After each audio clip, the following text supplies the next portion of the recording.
प्रभु का धन्य नाम को महिमा मिले। आज सुबह प्रेरितों के काम 27वां अध्याय उसका 10वां पद में अपने ध्यान को लगाएंगे। हे सज्जनों, मुझे ऐसा जान पड़ता है कि इस यात्रा में विपत्ति और बहुत हानि न केवल माल और जहाज की वरन हमारे प्राणों की भी होने वाली है।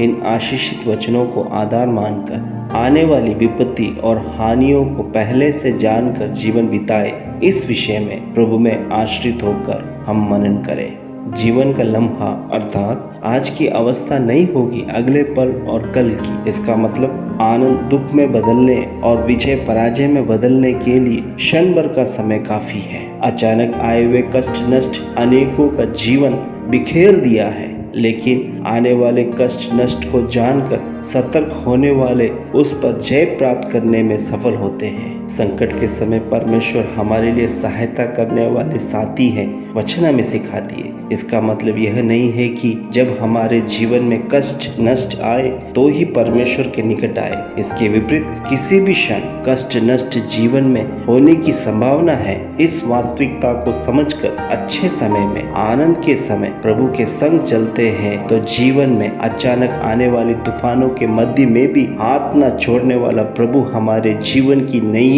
में साथ रहेगा, इसमें कोई शंका नहीं। मानव रूप में जन्मे सभी को आज नहीं तो कल जीवन में अचानक आने वाली तूफानों एवं नष्टों को सहन करना पड़ेगा। इसलिए आज कुछ भी हो बिना घमंड किए प्रभु को मन में मनन करते हुए निष्कलंक एवं नम्रता के साथ जीवन जीना है। यही सभी के लिए उत्तम है। एक समुद्र तट पर निवासित किसान की कहानी इस प्रकार पड़ा था। बार बार बड़ी हवा चलने के कारण उसकी खेती एवं धान नष्ट होने का दौर हुआ करता था। इसलिए इन सब की अच्छी तरह रखवाली के योग्य एक मजदूर को कई दिनों तक ढूंढता रहा।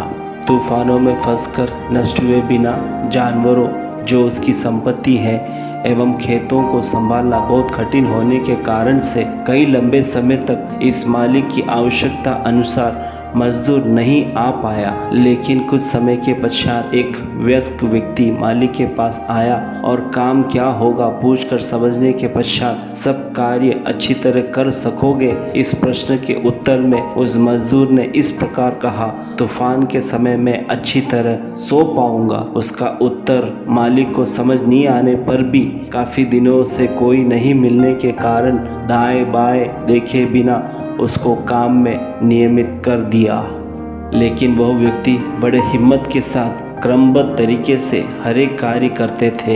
एक रात्रि अति वेग से भयंकर डरावना वातावरण में मालिक भयभीत होकर मजदूर के कुटिया में पहुंचे तो वह बेफिक्र होकर सोया हुआ पाया। जब उसे ठोक कर जगाया तो उसने कहा, सर मैंने बोला था ना तूफान के समय में भी आराम से सो पाऊंगा, और वो फिर से सो गया।